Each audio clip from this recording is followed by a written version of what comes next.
Audio rolling. Hey, you okay? I tripped on my wire. We're tethered. So much for my hair. I think your hair looks beautiful. Thank you, my love. So we're going to call it a shepherdless pie. Should be a sheepless pie. Or lambless pie. Well, no, because Doesn't have a shepherd in the pie. There's no shepherd in the pie. It was called a shepherd's pie, so we have to call it the opposite of a shepherd's pie, which is a shepherdless pie. I don't think people are cannibals. One more for safety. Okay. Okay. Hi, I'm Anna. And I'm Brian. And we are Those Annoying Vegans! And today we're going to show you how to make a savory shepherd's pie.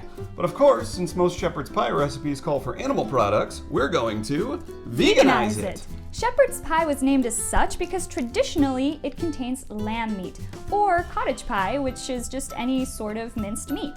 But we are slashing tradition today, because if you've read The Alchemist and many fairy tales out there, you would know that shepherds love their flock of sheep. They are there to protect them. So we're calling this dish a shepherdless pie. That's right. We return yet again to one of our favorite brands, Beyond Meat. We use their beefless crumbles in this recipe, and we find them to be quite versatile. And we hope that you'll find that the savoriness, the heartiness, the umami-ness of this dish, it comes from the veggies and the spices. This is the perfect fall dish. It is so warm and cozy, and you can try it with any of your favorite legumes and vegetables. Try it with broccoli, try it with squash, or lentils. What isn't absolutely yummy when it has a load of mashed potatoes on top of it? And as always, this recipe is delicious, affordable, and easy to make. So let's make it. Let's make it.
Do you know why they call it a cottage pie, though? Why? Because potatoes were so cheap that peasants who lived in cottages could afford to. We're so creative with our etymology. Yeah. It's kind of like the beggar's bowl that we had in Palm Springs. Yeah, yeah. Oh, these cheap peasants are eating delicious food, apparently. Yeah. You made me the best mashed potatoes when I got my tonsils out. Ever since then, I've been doubly in love with mashed potatoes. You can make our mashed potatoes. Yeah. The recipe's right down We'll put there. it in the description. By the way, this recipe originally called for herbes de Provence. You know, the herbs that we top it with, but Quite pricey. it's quite pricey. Yeah. Herbes de Provence actually contains a ton of different herbs, and we just took the ones we had and put them together, and some of them we didn't have, and that's okay. We'll put the herbes de Provence herbs in the description below, and you can just pick and choose. I think it would have...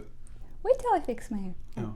I never know when your hair is fixed because it always looks beautiful. I think it would have been the most expensive ingredient Yes. had we purchased it. By the way, we're gonna make it a point to show you how affordable our recipes are. I know we always tell you, and I know you trust us with that, but we're going to include a breakdown of the cost of each ingredient we use, as well as the total cost for the dish. This is one of those great, like, reheat foods. Oh, yeah. Who still eats lamb meat? Is that still a thing? That's a lamb. So cute. Lambs, when they're killed, they're less than a year old. They're babies. You love watching lamb videos on YouTube. I love watching pig videos.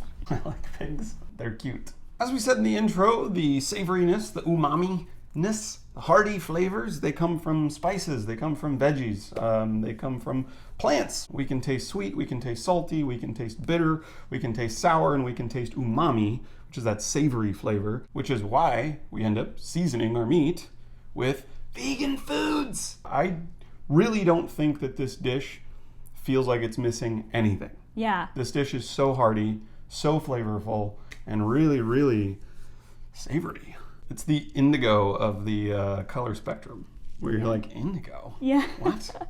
Red, orange, yellow, green, blue, indigo, violet? It's What? a real color. We already have blue and violet. Do we need indigo? But yeah, it's like we already have salty, bitter, and sweet. Do we need umami? Of course we do, because we taste it. Livestock and their byproducts, such as poop, Methane. account for 51% of all greenhouse gas emissions worldwide, Yeah. according to the World Watch Institute. Methane is 25 to 100 times more destructive than carbon dioxide. It's always funny to watch when people debate, like, how to stop greenhouse gas emissions. Have you tried going vegan?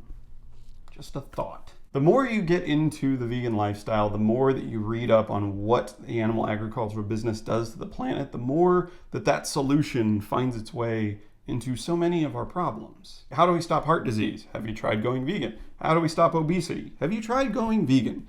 How do we stop global warming and climate change? Have you tried going vegan? How do we stop drought? Try going vegan, because beef uses a lot of water, way more than almonds, despite what many would have you believe. Just growing the crops for the livestock to eat uses 56% of our water in the US. Californians use about 1,500 gallons of water every day, and close to half of that is associated with meat and dairy. When you're talking about animal agriculture, it's both. It's plants and animals. There is no animal-only option, because animals eat plants. Right. So let's just cut out the middleman and just eat the plants ourselves. So much easier. It's really not hard. It's one thing to just call your attention to and just do it. It's not hard. We say this all the time. Good for you, good for the animals, good for the planet as a whole. Yeah. It's win-win-win.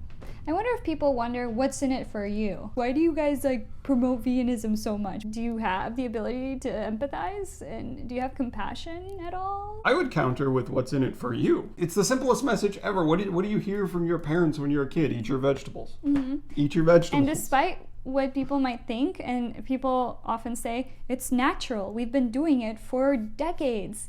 Yeah. Not the way we're doing it now. No. This is not natural. That's why we're seeing so much disease. How can the patterns not be related?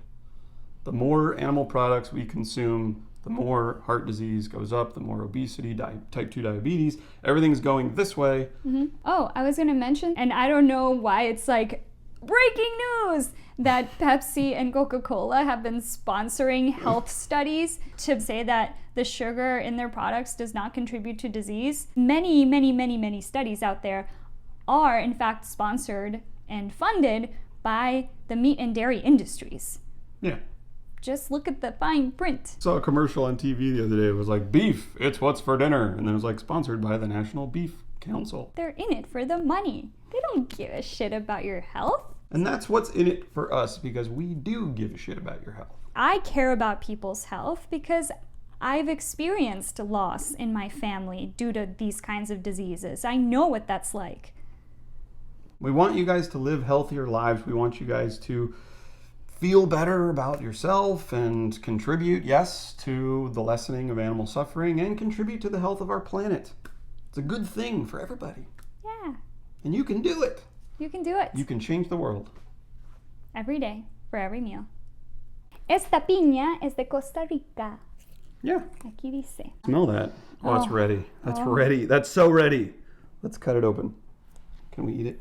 Yeah, it is so ready. It's ready. Oh, it's like an alien comes down to this planet and looks at a pineapple and goes, what the? And if you like this video, please click like and subscribe. Yeah, and visit our Facebook page too. Yes.